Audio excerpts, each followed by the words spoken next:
Hello everybody, my name is Memo. This is my channel, FancyMemo. Welcome back to my channel and welcome back to List Week, where I will be talking about my favorite and least favorite music of the year. Yesterday I talked about my top 15 EPs of the year. Today I'll be talking about 10 album honorable mentions, because tomorrow I'll be going into the last video, which is my top 50 albums of the year. So if you haven't already, please subscribe so you don't miss any videos, and please follow me on Instagram, Twitter, and TikTok, what if I would. Alright, let's just get into this. My 10-ish album honorable mentions. These are albums that nearly made the top 50 list, but not quite. I unfortunately had to kick them out, but they're all pretty good projects that I still do really recommend. So let's start off by talking about 99 Neighbors. Wherever you're going, I hope it's great. I discovered this group earlier this year through a virtual concert that JPEG Mafia was having. They were part of the pre-show and I really liked their performance. I checked out their single Live a Little. I thought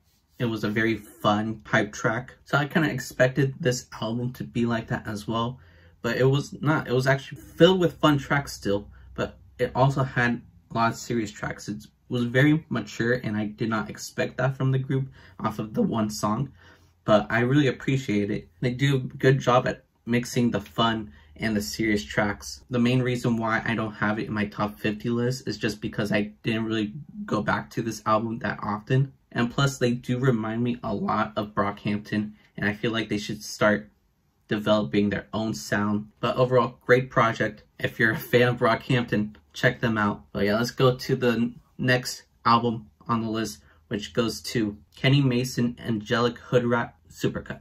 This album really surprised me a lot because I knew Kenny Mason could rap. I've heard a couple of his songs before listening to this album. I think he's a great rapper. There's a lot of great tracks here and a lot of great features, including Denzel Curry, Freddie Gibbs. So I was expecting some like fun, kind of simple rap album, but this album is actually a lot more ambitious than I anticipated. Kenny Mason was trying to do a lot of genre bending in this album. There's some rock oriented tracks, some metal oriented tracks that I did not see coming. Although not all of the risks taken in this album hit for me, I do appreciate the risks that he did make, because it's actually takes a lot of courage to come out with a project so ambitious with a career that's still developing. But yeah, a lot of impressive tracks, a lot of surprising tracks. You'll definitely find songs on here that you'll enjoy. I really recommend it. You guys are probably gonna kill me for this since I don't have it in my top 50, but it's The House is Burning by Isaiah Rashad. Now, I'm not gonna lie, I had like a roller coaster of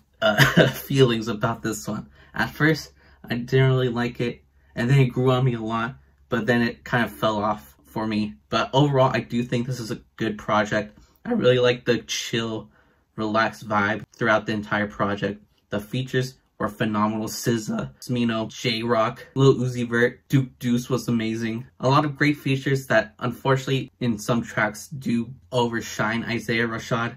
I feel like Isaiah Rashad didn't do enough in this project. He sounded very sleepy.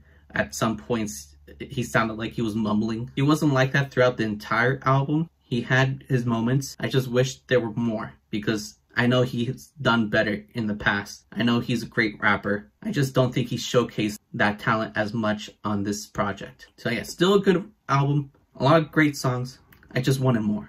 Alright, Rap Ferreira with Bob's Son. Just like The House is Burning, this is a very chill album. If you're familiar with Rap Ferreira at all, you know that he has a very poetic delivery. His lyrics are little poems. I love how he matches his poetic lyrics and performance with these very chill lo-fi instrumentals. It's always a pleasant experience just to listen to a Rap Ferreira album. Even if you might not understand his lyrics, you will at least enjoy how he's saying his lyrics and the instrumentals he used to back up his lyrics. It's a very warm and cozy album. I feel like I'm in like a coffee shop. So if you like vibes like that, check it out. The next album I'm going to talk about goes to the legend Madlib with Sound Ancestors. And you get what you expect. It's an album filled with amazing instrumentals. They're all weird and quirky and lo-fi. Some tracks take their time to develop. It's a very hypnotic yet chill experience. And although this is not his best work, most producers wish they could make an album this great. So the next album I'm going to be talking about is Garbology by Aesop Rock and Blockhead. These two have collaborated in the past, and if you're familiar with their work, you basically get what you expected. Cool, weird, quirky beats matched with some high-level lyrical quirky wordplay. Although this isn't my favorite Aesop Rock project, he never disappoints. There's a lot of great tracks here. If you're into abstract hip-hop at all, this is a must listen. Give it a listen, and after you do so, make sure you check out their other stuff together because they're pretty good. Next album I'm going to be talking about is the Denzel Curry Kenny Beats remix album, Unlocked 1.5. Unlocked was one of my favorite rap albums of last year, one of my favorite Denzel Curry albums, and Kenny Beats albums as well. And I like how they just gave it to a lot of different artists and producers and just see what they came up with.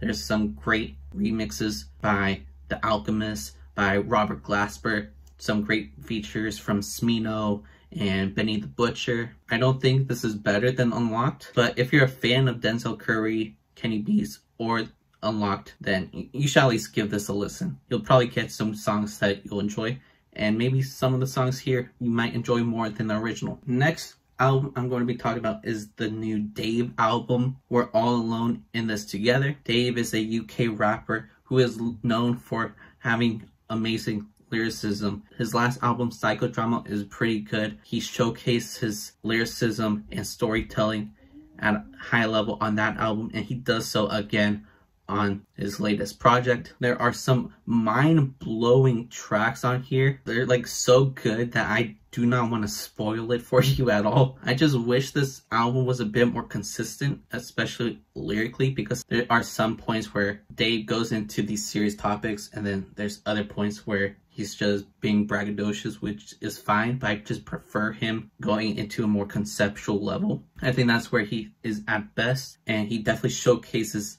that talent on some of these songs. But yeah, there are amazing, mind-blowing songs on here. Definitely worth a listen. I guarantee your mind will explode after listening to a few of his songs. Alright, next album I'm going to talk about. I'm also pretty mad about kicking this one out. It nearly made the list. It was so close, but I had to kick it out, and that is the Melodic Blue by Baby Keem. I'm a huge Baby Keem fan. Although I was slightly disappointed with this album, there are still amazing highlights on here, like Vent, 16, Family Ties, of course. The only reason why it didn't really make the list is because of the inconsistency and the different risks that Baby Keem made. There are some points where it just annoys me too much. But just like Kenny Mason, I do appreciate Baby Keem for making those risks, because a lot of artists, especially as big as him, wouldn't make a risk like that. And I would rather have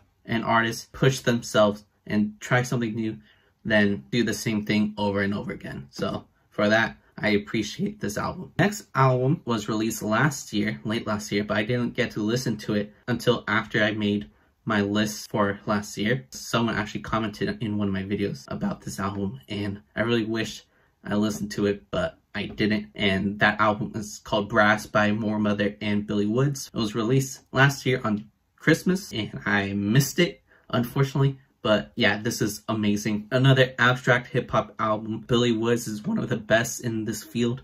I'm not really familiar with Moor Mother, but she was fantastic all over this thing. Her rapping and her vocal inflections is terrifying, and it kind of pairs well with Billy Woods' heroic rapping. The instrumentals are creepy, and some of the best instrumentals Billy Woods has ever rapped on. This is definitely one of my favorite Billy Woods projects, and if I were to redo my 2020 list for top 50 albums, this album would probably be in my top 20, maybe top 15. So yeah, those are all the albums I wanted to discuss in detail, but I do want to talk about Whole Lotta Red for a second. If you're familiar with my channel, and if you watched List Week last year, I put Whole Lotta Red in my honorable mentions list. The reason why I put Whole Lotta Red by Playboi Carti in my honorable mentions list last year was because I didn't think I gave it enough listens to put it in my list, but now I'm kind of regretting it because it definitely deserved to be on the list. I love how experimental Playboi Carti was. The different vocal inflections were insane. It's a great project.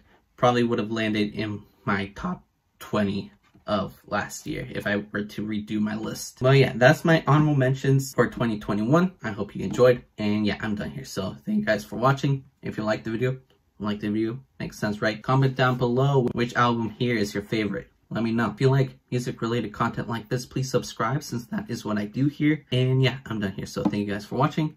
I love you guys. Goodbye.